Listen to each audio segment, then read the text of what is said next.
Hello everyone, my name is Ryan. A lot of you know me as John Doe, so call me what you will. Now, as we know, we've had some pretty serious leaking with the storage tanks for all the wonderful radioactive water that we've been pouring onto the melted reactors, and the water's been flowing out from the underground there, it's becoming radioactive into the storage tanks. Now they got a lot of storage tanks there, up to 1,000 at this point. They keep building them because they have to. And we knew it was bad. But how bad? Well, 18 times higher on a radioactive level than TEPCO has ever said before. Now, let's look at why this admission has had to come out. Now, the dosimeters that the TEPCO was given their patrolmen, which was only a very small amount of people, that equipment only went up to 100 millisieverts. That's the highest level that could go up to. So that's all these people knew. Oh, it's not a big deal. We can go in there for a few minutes, check it out, get back out, we'll be fine. Well, it turns out there's a particular reason for that, and it is because, like we said, the dosimeters, the equipment only goes up to 100 millisieverts. Now, they went back in there with proper equipment that actually can detect the real level of radioactivity that people are being exposed to and the level of radioactivity of the water. What did it come out to? 1,800 millisieverts per hour. That's enough to kill someone within 4 hours, like drop dead. 4 hours. Now, it's not like if they went in there for 1 hour, they're going to be fine. Or 2 hours or 3 hours. Alright? You're in there for only a short amount of time.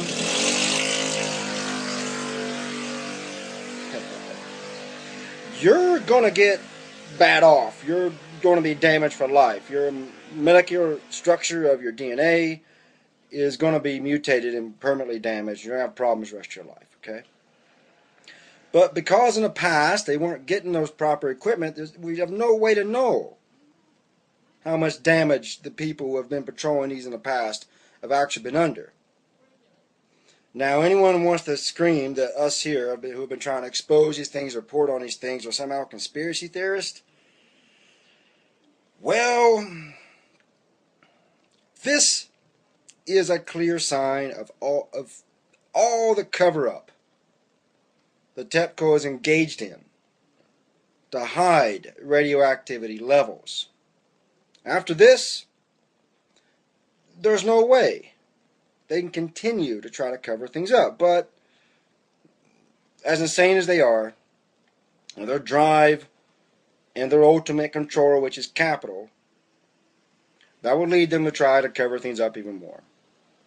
So just because they're admitting things like this does not mean anyone should back off of them or give them any type of pass or any type of mercy.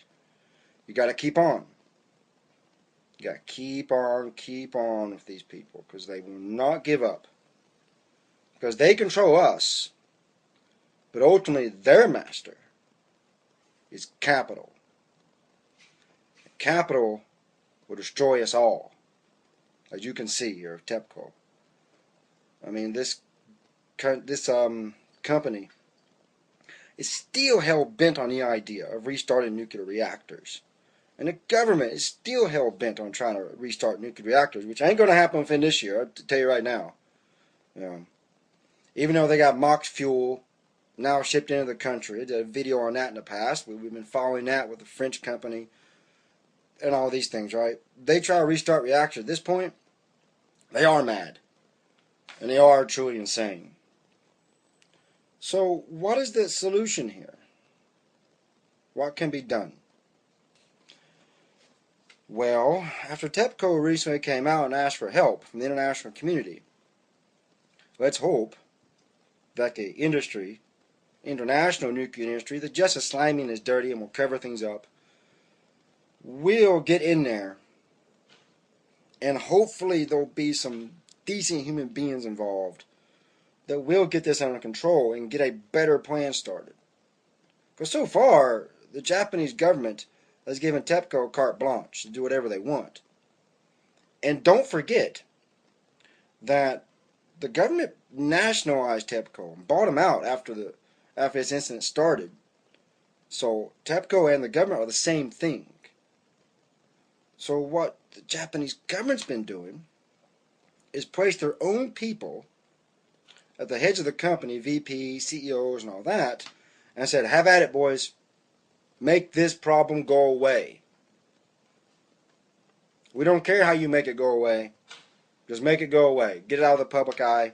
Don't let people know what's going on over there. And it's clearly what's been going on.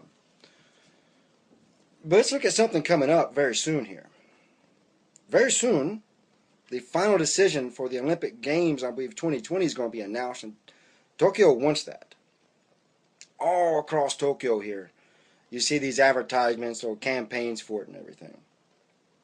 So if you want to really, really get a lot of attention to this, now's a key time. The Japanese government does not want to be embarrassed right now. They do not want this to get huge amount of international attention. But now is the time, okay? Because you know Olympics brings a lot of attention to governments and nations. And it's a good time to get people to say, look, look, look. Before you make a decision on how good Tokyo is as a candidate for the Olympics, look, look, look. Now, will that really have an effect? Well, it depends on how many people get up and say something. How many people reject that idea? Because like I said, remember, those who control us are controlled by capital. And capital has no morals. Capital is blind to anything but profit and more capital. So keep that in mind. And keep in mind that now the radioactivity level of all that contaminated water is 1,800 millisieverts per hour, and it does kill a human being in 4 hours. Remember that point. Until next time, this is me, Ryan, here in Tokyo, checking out.